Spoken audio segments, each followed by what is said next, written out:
Smell that crisp air, the dry leaves upon the ground, the gentle chill on your skin. Oh yes, it's October. And autumn has finally begun to set in. And do you know what that means? Hallows Eve will be upon us soon.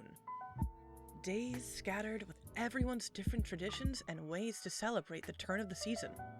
And so, I'd like to share a few movie traditions that are a must for me to get spooky in the Halloween mood.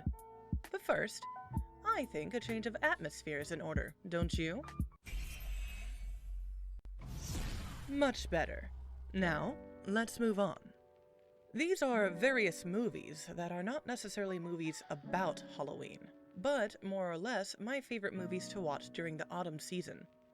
I will start with saying, however, I'm not so much of a fan of horror movies. So, if you're a fan of the traditional thrillers, more power to you. But it's simply not my cup of coffee. So, you won't be seeing the typical terrors on this list. With that being said, let's dine in.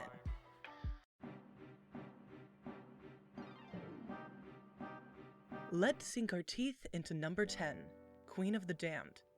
I may be trash for liking this movie. I know, it's not a great movie, but come on, it has hot vampires. Why are they all so hot? Frankly, I only have a soft spot for this movie because it awakened a few things for me when I was younger. Okay, so there are a few problematic things about this movie. For one, the villain is a sexualized person of color. For two, the acting isn't all that great. It's campy, it's trashy, the effects are terrible. But I still like it anyway. Akasha was one of my first crushes I had in the movies. I obsessed over her. She is a queen and I adore her. Also, more sexy vampires. Win-win. Anyway, you've got to have a vampire movie on the list. And honestly, Interview with a Vampire is pretty good too. In fact, it's much better. You should see that instead, cause it's only nostalgia that keeps me coming back to this movie. And Interview with a Vampire has gay vampires, and that's honestly much, much better.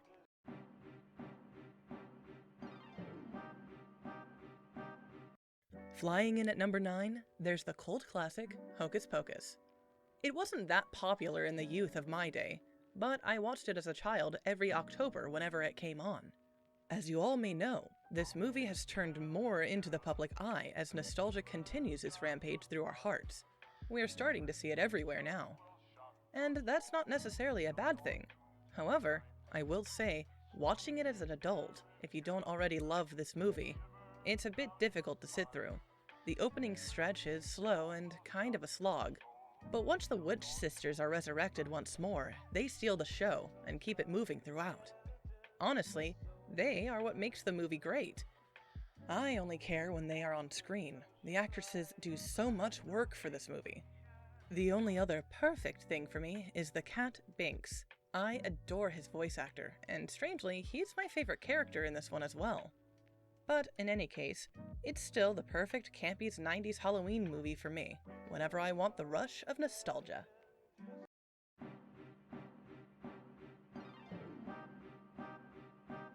Strumming in at number 8, we have Coco.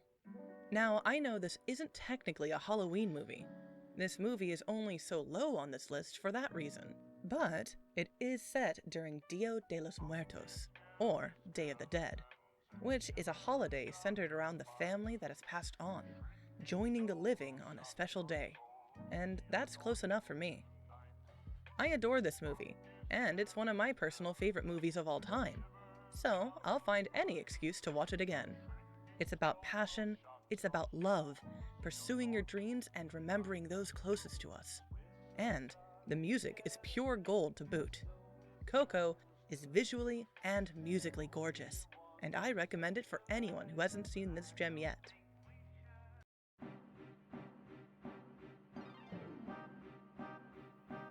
For this next spell at number 7, Harry Potter and the Prisoner of Azkaban. I know, still not a Halloween movie, but it has werewolves. And who doesn't like werewolves? I think you'd be hard-pressed to find someone who hasn't heard about Harry Potter at this point. And yes, I do know about the fallout and fall of its author, who will not be named. I dare not give her the pleasure of the spotlight. But I've already given my money for this movie, and I choose to watch it anyway. And make my own headcanons about actual trans-friendly things. And I'm off topic.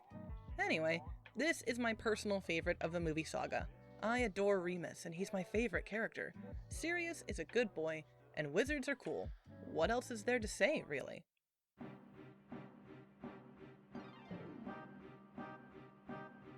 Creeping in at number 6, the Addams Family values.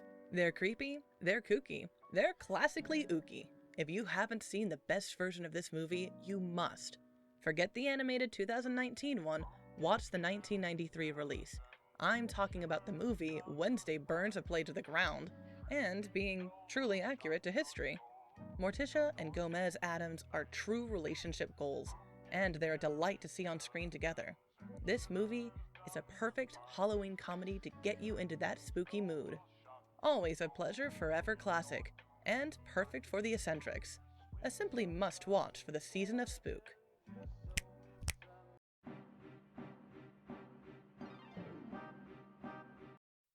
Trembling in fear at number 5, we have Scooby Doo and the Ghoul School. The classic Scooby Doo movies are a must-see on any Halloween list. Shaggy and Scooby become gym teachers to a small class of monsters. I love this movie maybe a little too much. The comedy hasn't aged well, and the dialogue is a bit repetitive, but it's charming and a great addition. My personal favorite is the vampiress Sibella. To be honest, I had a bit of a crush on her as well when I was little. I'm starting to see a theme here. Another favorite of mine is the tiny hot-headed dragon, Matches. He's just an angry, scaly, fire-breathing chihuahua, and I adore him. On another note, isn't it kind of strange that whenever Shaggy and Scooby are on their own adventures, they're the ones that deal with the real monsters the most often, and not the mystery gang? In any case, it's short, it's sweet. Give it a watch if you care to. Another note here as well, the girls of Mrs. Grimwood Academy even featured in OKKO. That's pretty neat.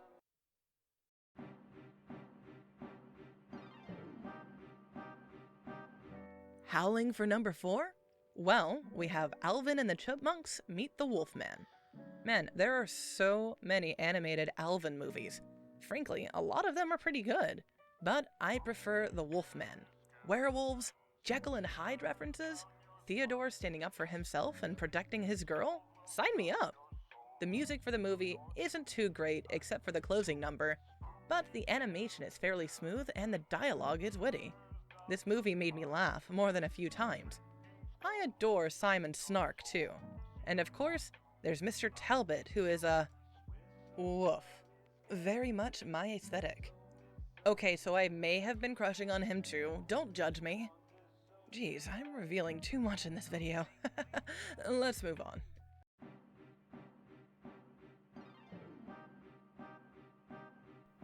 Everybody scream for number 3, The Nightmare Before Christmas.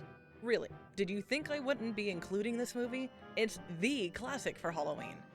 I know it has a lot of Christmas in there too, hence the name, but I prefer it more as a Halloween movie than anything. Danny Elfman did superb for composing the catchy, memorable songs, and the performances were spectacular. I watch this movie every October without fail. It's become my own tradition. The visuals, the colors, the entire mood and vibe. I mean, how could you not? The stop-motion animation just adds much more character and texture to the movie and makes it all the more creepy for doing so. It's my favorite Tim Burton film, aside from Sweeney Todd. I know it's a bit of a typical pick, but hey, I can't help my preference. It's popular for a reason, after all.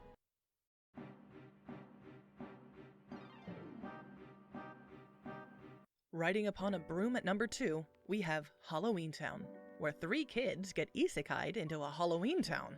What's not to love? It's dated and campy, yes, and Dylan is the most annoying thing about the movie, but it's still charming and mystical the whole way through. The grandmother reminds me so much of my own grandmother, and it's the sweetest thing to me.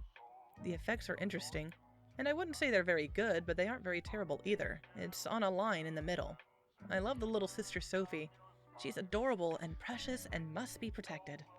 The entire movie is just a neat look into what a world that revolves around Halloween and monsters could be like. Personally, I would have played a little more with the architecture, but what can you do? It's cute, charming, and has a good bit of comedy here and there sprinkled throughout. It's a solid pick for any young witches and wizards out there. And before we get to number 1, we have a few honorable mentions. Coraline is a solid, creepy, atmospheric movie, and it's perfect for a Halloween marathon. And it's not that I dislike it either, but it's not fully to my taste. I think it has a lot to do with the protagonist being a bit too mean and a bit too whiny, and I don't exactly want to root for her in the end. But the world and how it's presented and fleshed out is really solid. I also feel that the beginning takes a little too much time to get itself started. Not a bad movie by any means, but simply not a favorite of mine, and I'll watch it only from time to time. Corpse Bride. Corpse Bride is a fine story, and the visuals are great and the music is lovely, but it's still a bit too slow for my liking. It's another problem with the protagonist, I suppose. Honestly, I'm not sure I particularly like any of the characters in this movie. It drags on, and the characters don't add as much as I wish they could. I think if they fleshed them out a bit better, I would enjoy it more. But they're so drab and gloomy. And I know that's the point of it, but I simply can't get myself fully invested.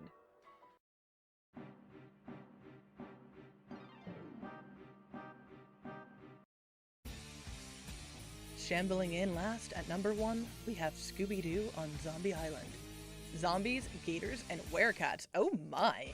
This movie is the pinnacle of a Scooby-Doo spooky Halloween movie. The visuals are stunning and striking, the zombies are grotesque and horrifying, and it's not quite something you would expect to see in a Scooby-Doo movie. There's real stakes, the monsters are real, and the motives behind the villains' actions are also too real. And if you've ever been in the Everglades or the Bayou, you can see a lot of the homages they make to the Cajun culture as well. It's fairly accurate and on point, at least as much as it can be. Zombie Island is a wild ride from start to finish. Where else can you have zombie Confederate soldiers and pirates fighting evil she-cats? Heck, it's the only time you can see the Confederacy actually doing anything good for a change. The music slaps, the story is great, and it keeps you guessing at every turn. And it's a pure joy to watch every year. Scooby-Doo on Zombie Island, it's far better than it has any right to be. And I adore it to bits. And there's my top 10 movies for the season of Spook. I know a lot of my picks aren't the most popular, and honestly, I'm fine with that. I tend to walk my own way. While we settle in and get ready for Halloween, what are some of your favorite traditions? What are your favorites on your lists? Feel free to gush and discuss your opinions in the comments. If you enjoyed this video, don't forget to like and subscribe for more cafe content. And until we see you again, we'll keep the coffee warm for you. Farewell, my friends.